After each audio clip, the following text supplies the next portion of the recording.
20h dans tous nos studios, ici même à Radio Canal K. Amis auditeurs, bonsoir. Ravi de vous retrouver, nombreux à l'écoute de cette émission Fenêtre sur l'Afrique. Fenêtre sur l'Afrique est une émission de débats politiques et culturels africaines. Nous émettons depuis la ville d'Aro en Suisse alémanique.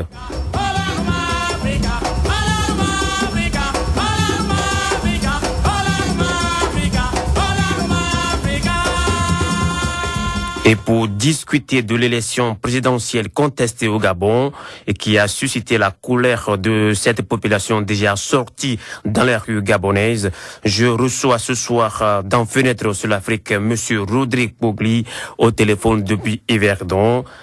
Rodrigue Pogli est secrétaire général de l'association Juda, Jeunesse Unie pour la démocratie en Afrique.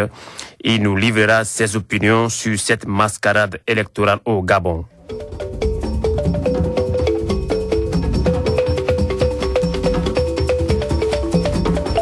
Gisela Rossato à la supervision générale. Josué Mauli assure la programmation et au micro, je m'appelle Sylvain Amos. Restez des notes jusqu'à 21h.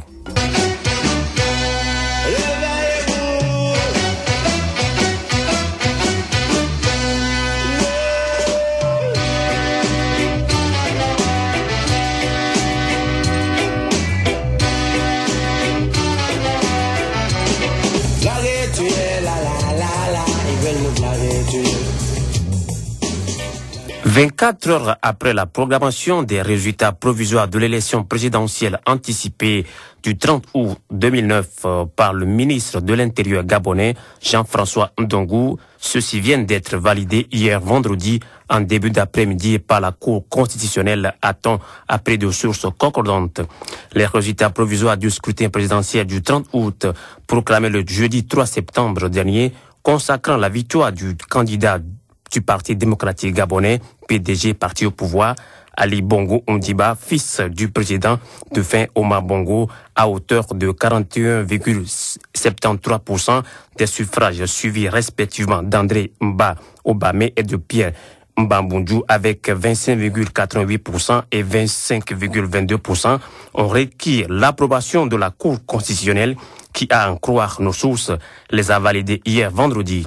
À présent, les candidats contestataires des dits résultats, dont les partisans de certains ont manifesté à Libreville, Mouila et Port-Gentil, disposent selon la loi de 72 heures pour saisir la Cour constitutionnelle de leurs réclamations, lesquelles seront examinées avant la validation définitive ou l'invalidation des résultats sur la base des recours formulés dans un délai maximal de 15 jours. Mais la situation reste tendue au Gabon après la proclamation des résultats de la présidentielle remportée par Ali Bongo. 2 personnes ont été tuées à Port-Gentil, capitale économique et deuxième ville du pays, alors que le calme est revenu dans la capitale Libreville. Dans un communiqué diffusé hier soir, le gouvernement gabonais indique qu'il ne saurait tolérer la volonté de chaos qui anime certains candidats et leurs militants. Par contre, pour la plupart de la population gabonaise, très furieuse de cette mascarade électorale, c'est la France qui leur impose le fils d'Omar Bongo. Alors, nous recevons tout de suite Monsieur Rodrigue Pogli, secrétaire général de Juda, Jeunesse Unie pour la démocratie en Afrique. Il est déjà en ligne pour répondre à nos questions concernant cette élection qui s'est déroulée au Gabon. Monsieur Rodrigue Pogli, bonsoir. Bonsoir, Sylvain Amos. Amos, alors je vous remercie d'avoir accepté de participer à cette émission. Et vous êtes au courant de cette élection présidentielle qui s'est déroulée au Gabon? Oui, exactement. Nous étions tous informés de la tenue de cette élection. Et effectivement, après la disparition de celui que nous avions appelé en son temps le vieux crocodile de la France-Afrique, décédé en juin dernier, il fallait lui trouver un successeur. Mais je crois que c'est mal connaître les réalités que de parler de la désignation d'un successeur, parce qu'en réalité, Omar Bongo, enfin renard politique en Afrique, un vieux crocodile, il avait déjà désigné, avec le concours d'un certain nombre de pays, son successeur de son vivant. Donc, ces élections étaient, pour nous, une forme de cirque pour pouvoir confirmer et donner une forme de légitimité démocratique à un fils à papa qui était déjà nommé président du vivant de son papa. Et pensez-vous que cette élection contestée par les Gabonais vienne remettre en cause la question de la politique France-Afrique? Bon, écoutez, ce qui est certain, c'est que la France-Afrique, c'est-à-dire les relations incestueuses entre la France et les pays africains, ces relations-là n'ont jamais cessé depuis les années... la colonisation. Depuis les années 50, sous De Gaulle, et qui avait confié à Jacques Foccart le rôle de tisser des relations extrêmement personnalisées et mafieuses avec les dirigeants africains pour pouvoir permettre aux entreprises et multinationales françaises de mettre la main sur les richesses de l'Afrique de manière totalement illégale et ainsi enrichir la France au détriment des pays africains. Bon, maintenant, en ce qui concerne ce cirque électoral qui vient de se dérouler au Gabon. Au Gabon, oui. La réalité aujourd'hui est que, voilà, le fils à papa Ali Ben Bongo étant confirmé à son poste qu'il occupait déjà dès la disparition de son père, c'est lui qui... C'était planifié. Voilà, tout était planifié avant la mort de son papa. Et donc aujourd'hui, la contestation qui a lieu au Gabon est le signe que les peuples africains ne sont plus disposés à tolérer un certain nombre d'humiliations qui leur sont infligées par un certain nombre de pays occidentaux, notamment la France.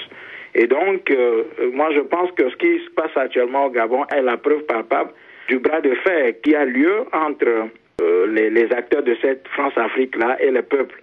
Donc, je ne crois pas que ce soit la fin de la France-Afrique qui est annoncée ainsi, mais c'est quand même aujourd'hui un début où l'élargissement, en tout cas, de ce qui a commencé en Côte d'Ivoire depuis les années 2000, avec les jeunes patriotes et tout, avec l'appui du président Gbagbo, pour mettre hors d'état de nuire tous ces mafieux qui exploitent l'Afrique de manière totalement inacceptable. Et en fin de compte, on ne peut pas savoir celui qui gagnera au Gabon, mais en définitive, ce qui est important, c'est qu'aujourd'hui, plus jamais les choses ne seraient comme avant, de toute façon au Gabon, parce qu'aujourd'hui, il y a une jeunesse qui a très bel et bien compris que, effectivement, derrière les pions qui dirigent le Gabon... Et d'ailleurs, ils l'ont démontré, et ils sont massivement sortis dans les rues, surtout à Port-Gentil, où il y a eu vraiment du vandalisme.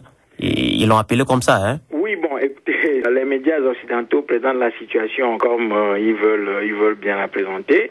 Mais ce qui est important pour nous, c'est qu'aujourd'hui, en tout cas, ce qui se passe au Gabon est la preuve quand même que la jeunesse africaine n'est plus disposée à laisser passer tout tranquillement ces voleurs et ces pilleurs qui profitent des élections pour faire passer un certain nombre de pions et puis attendre tranquillement de pouvoir recueillir les fruits de ces investissements-là. Bon, maintenant, vous pouvez constater par vous-même que voilà, quand les Africains ont été trichés ou bien sont trichés dans ce qui est appelé le processus électoral en Afrique et que les gens sortent dans les rues pour manifester, bon, qu'est-ce qu'on dit? On dit que ce sont les ethnies, c'est-à-dire que ce sont des conflits ethniques, voilà, parce que on présente Port-Gentil comme le fief de Pierre Mamboundou, un des candidats, celui qui est arrivé officiellement en 3e position derrière le fils Bongo et André Oba Mbab. On présente ces manifestations-là comme une forme d'émotion exprimée et la manifestation des conflits ethniques latents qui minent les populations de ce pays-là et de cette partie du monde. Or, on a vu, par exemple, qu'en Iran, dès que les gens sont sortis dans la rue, tout le tintamarre médiatique qui a eu lieu en Occident. Exactement. On a présenté les choses, ne serait-ce que la présence des manifestants dans les rues comme le signe même de la fraude. Mais pour ce qui se passe actuellement au Gabon, on ne présente pas les choses de la même manière qu'en Iran. Donc cela montre que ce sont les intérêts qui dominent ce monde. Et les Africains doivent comprendre cela et pouvoir décider de comment s'organiser et agir face à cette situation-là. Donc n'attendons pas que la France-Afrique et ses acteurs et la mafia Afrique, tous ceux qui ont intérêt à ce que l'Afrique reste ce qu'elle est aujourd'hui, puissent facilement nous lâcher les baskets. Donc c'est à nous de prendre les taureaux par les cornes et de travailler véritablement à sortir l'Afrique de sa situation. Alors, Monsieur Rodrigue Pogli, vous savez, il y a aussi des observateurs internationaux qui ont aussi approuvé ces résultats et ont affirmé que cette élection s'est bien déroulée au Gabon. Alors, concrètement, selon vous, pensez-vous que ces observateurs mènent à bien leur mission en Afrique? Mais écoutez, avant de revenir à cette question, je voudrais souligner quand même que récemment, la réélection de Denis Sassou Nguesso au Congo. Au Niger, Mamadou Tandja a défait les fragiles institutions les unes après les autres. Au Togo, ce qui se prépare actuellement, c'est que Bolloré et compagnie sont en train de préparer la réélection de Faure Gnassingbé, entre guillemets. Et donc, cela montre quand même que la France africaine est bien vivante. Et cela démontre aussi l'ampleur de la tâche qui attend les Africains. Et face à cela, nous devons faire preuve de radicalisme dans l'analyse et faire en sorte que nous puissions mettre en place des structures capables de fédérer toutes les énergies africaines autour des projets, autour des idées qui vont véritablement sortir l'Afrique de sa situation de pillage et d'humiliation constante. Bon, maintenant, en ce qui concerne les observateurs qui font des élections une occasion pour empocher de l'argent, lors des élections de 2005 au Burkina Faso, nous avons pu mesurer sur le terrain que tous ceux qui viennent dire qu'ils sont les observateurs et qui viennent présenter les choses comme quoi les élections se sont bien déroulées ne sont pas crédibles parce que ils sont seulement à la recherche de l'argent. Et dès qu'ils finissent leur mission, ils se présentent aux autorités qui seront, eux, ont remporté les élections et on leur donne de l'argent. Donc, ces observateurs-là, tout ce qu'ils font, tout ce qu'ils disent n'engage qu'eux. Et la preuve, c'est qu'aujourd'hui au Gabon, les Gabonais sont en train de manifester contre ces élections. Alors si les choses étaient aussi claires que ça et que les choses se sont bien passées de la manière la plus transparente possible, je ne vois pas en quoi aujourd'hui les Gabonais seraient dans les rues. Donc ces déclarations-là ne sont que des déclarations d'opportunistes avides d'argent et qui se servent du terrain africain comme un terrain de jeu et ensuite prendre beaucoup d'argent et retourner dans leur pays tranquillement. Mais n'oublions pas que l'observation électorale aussi est une occasion pour les multinationales de financer des associations et des organisations pour pouvoir légitimer tous ces pouvoirs dictatoriaux en Afrique et continuer ainsi tranquillement leur pillage et la destruction de l'environnement africain, tout simplement. Et on a vu récemment au Congo, là, c'est les officiels français, l'ancien ministre de la Justice, Jacques Toubon, qui s'était présenté et qui a validé tranquillement Denis Sassou Nguesso. Donc, les observations électorales ne sont rien d'autre que la manifestation d'une forme de volonté de perpétuer l'humiliation de l'Afrique et de continuer son pillage. Est-ce que vous avez une proposition à faire pour pouvoir mieux observer ou bien pour pouvoir mieux organiser les élections en Afrique pour qu'il n'y ait pas de fraude? Mais écoutez, dans la situation actuelle de l'Afrique, les élections sont des occasions pour les pouvoirs africains de faire semblant d'être des pouvoirs démocratiques qui se soumettent régulièrement au vote. Mais malheureusement, la réalité est que ces pouvoirs n'ont jamais accepté le verdict des urnes. Et donc, moi, je pense que ce qu'il convient de faire aujourd'hui, c'est que nous soyons dans une dynamique de révolution, ce qui nous permettra d'acquérir véritablement notre indépendance. Et après les indépendances, maintenant, nous serons capables d'organiser des élections qui seront supervisées d'abord par nous-mêmes, parce que n'oublions pas que les électeurs sont d'abord les premiers concernés, c'est-à-dire les citoyens d'un pays sont d'abord les premiers concernés. Nous sommes aujourd'hui en Suisse. Est-ce que vous avez une fois entendu qu'il y a des observateurs internationaux en Suisse? On organise des élections tout le temps ici en Suisse. Les votations ne manquent pas, mais on n'a pas besoin des observateurs internationaux pour pouvoir démontrer que les autorités sont capables d'assumer leurs responsabilités, de les assumer dans la transparence et dans l'intérêt bien compris des populations. Donc, tant que nous ne serons pas en mesure de disposer de nous-mêmes et d'orienter nous-mêmes nos politiques et nos choix de société et nos choix économiques et tout, bon, les fraudes électorales et tout ce qui s'ensuit vont toujours prospérer sur le continent africain. Donc la première chose, c'est de disposer de nous-mêmes et ensuite préparer des élections et les organiser efficacement au concours des populations dans la transparence. Parce que si l'œil de l'opinion nationale est là, je ne crois pas que les dirigeants soient en mesure de truquer les élections. Mais vous savez, la réalité aujourd'hui en Afrique, et si je prends l'exemple du Togo, c'est que l'observation nationale n'est pas admise. Donc, ce sont les organisations internationales, ceux qui ne connaissent pas bien, ne connaissent pas le pays, ne savent pas où aller vérifier concrètement, où on peut déceler les fraudes. Ce sont ces organisations internationales-là qui sont mandatées pour observer ces élections. Cela montre qu'il y a une volonté manifeste des dirigeants africains de continuer par truquer les élections avec l'approbation de ces institutions internationales. Et donc, ce qu'il y a lieu aujourd'hui de faire, c'est de travailler véritablement à renvoyer tous ces pions qui sont au service de l'extérieur du terrain africain et construire des États capables d'organiser des élections transparentes, sans violence. Alors, je rappelle à nos auditeurs que M. Rodrigue Pogli est secrétaire général de Juda, Jeunesse Unie pour la démocratie en Afrique. Il est togolais. Alors, M. Rodrigue Pogli, d'aucuns disent que Ali Bongo veut copier Faure Gnassingbé et qui est venu au pouvoir presque de la même manière au Togo. C'est-à-dire, alors qu'en Afrique, c'est le système, la force sur la loi et non la loi sur la force qui est en vigueur. Mais écoutez, de toutes les façons, l'Afrique n'a jamais été indépendante, et donc voilà, la situation de l'Afrique aujourd'hui, elle est celle de tout un continent qui est dirigé par la force, qui est dirigé par la force et la violence.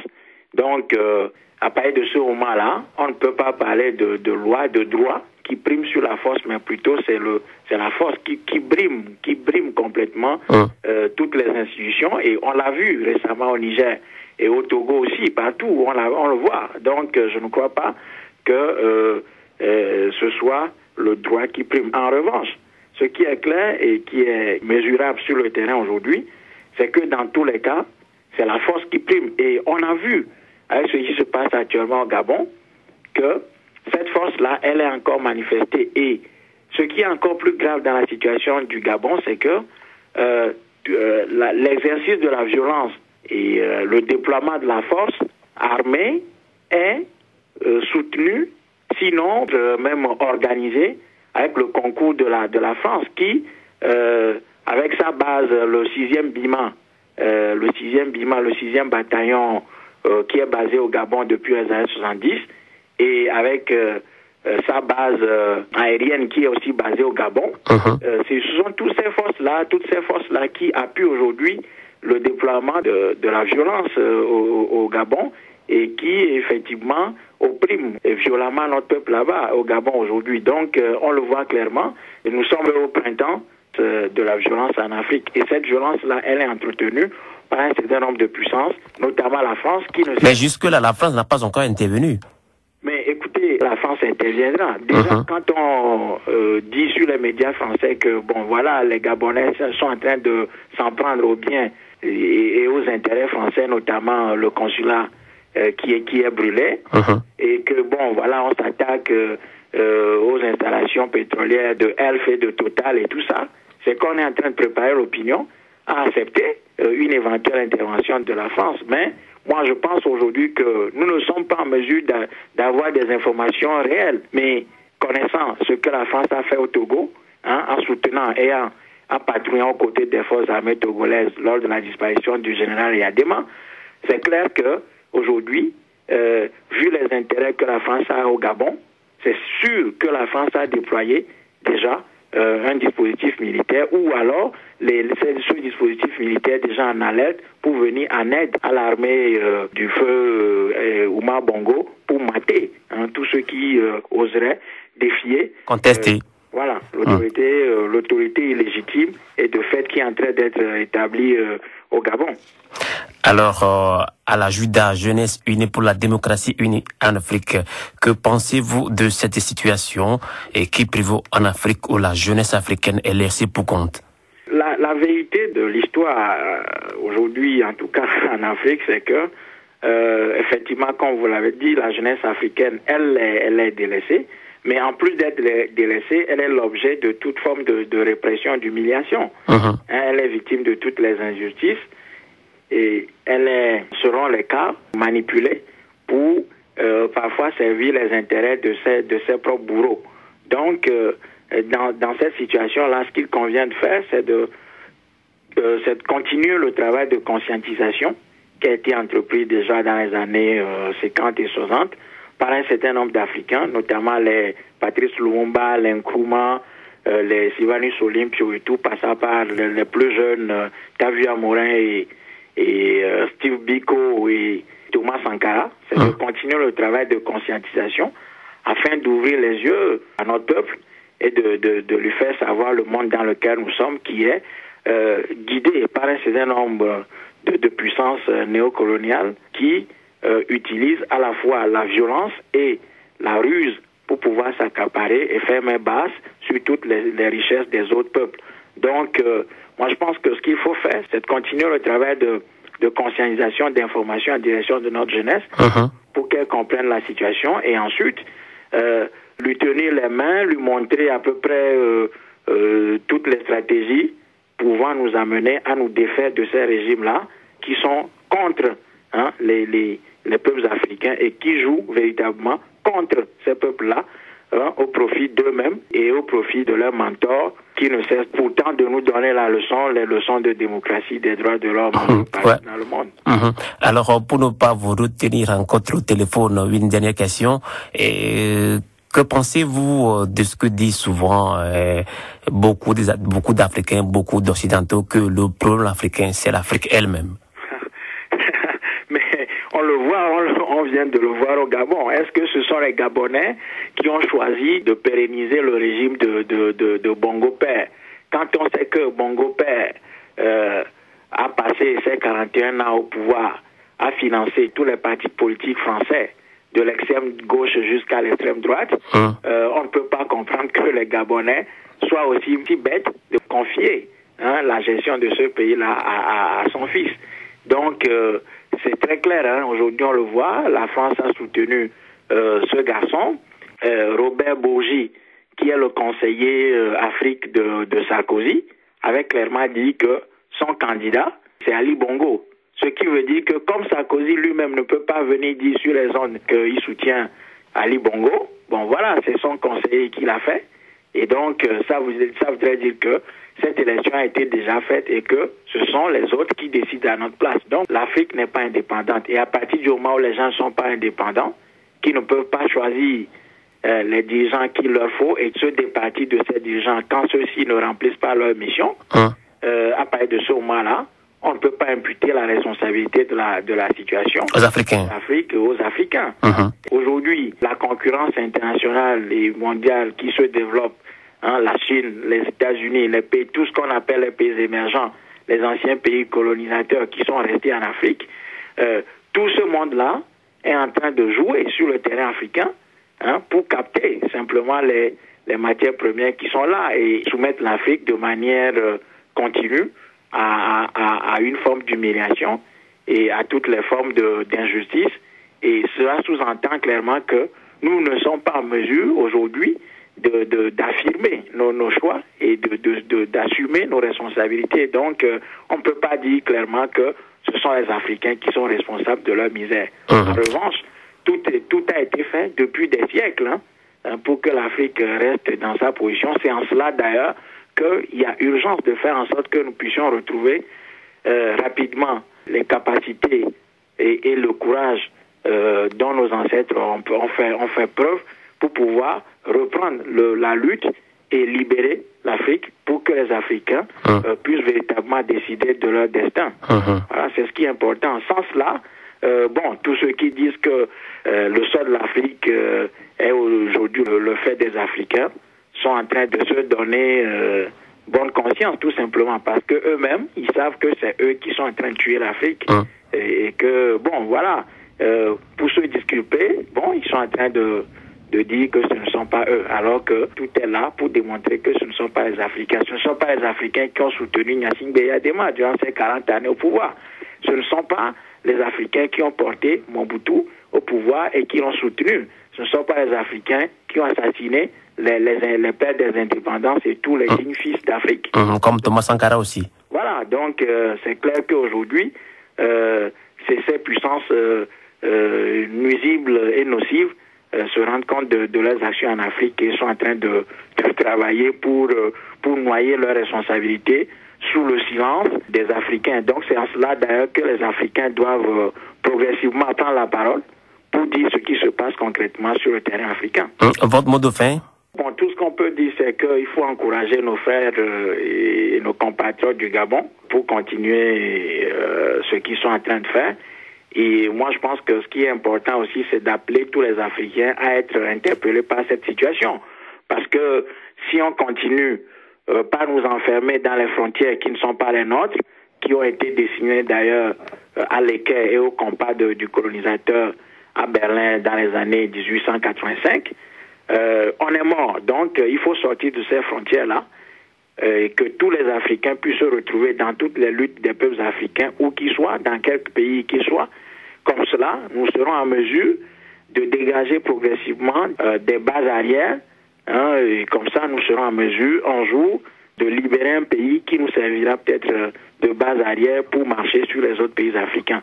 Et donc, moi, l'appel que je peux lancer, c'est que tous les Africains, où qu'ils soient interpellés par la situation au Gabon, et que nous ne puissions plus garder le silence. Lorsque un des nôtres, un Africain est tué, où qu'il soit, nous devons être en mesure de sortir de nos silences et de dénoncer cela, si possible faire des manifestations, pour qu'on puisse savoir effectivement qu'il y a un peuple africain qui existe, qui n'est plus disposé à accepter l'humiliation et les injustices, ainsi que les brimades qui lui sont imposées depuis déjà 3000 ans. Depuis 3000 ans, l'Afrique est très humiliée. Partout où nous allons, c'est nous qui sommes les derniers et on nous humilie partout. Donc, nous devons être en mesure de nous rebeller, de nous révolter, de ne plus accepter les injustices, qu'elles soient commises sur des gens d'autres pays. Mais en réalité, ces gens-là, ce sont nos frères, ce sont nos compatriotes. N'eût été la colonisation et les invasions étrangères, il n'y aurait pas de Gabon, il n'y aurait pas du Togo, il n'y aurait pas le Cameroun, il n'y aurait pas le Congo. Donc, nous sommes un même peuple. Nous devons nous retrouver sur les grands thèmes qui nous intéressent et qui intéressent fondamentalement notre peuple. Alors, Monsieur Rodrigue Pogli, secrétaire général de la JUDA, Jeunesse Unie pour la démocratie en Afrique, je vous remercie d'avoir répondu à nos questions. Je vous souhaite une excellente soirée. Merci beaucoup. Au revoir. Bonne soirée à vous. Au revoir. Canal K.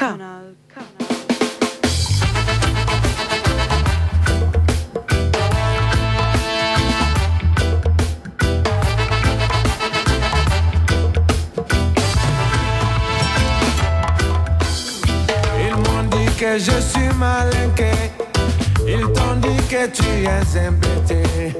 Mon papa était un djoula.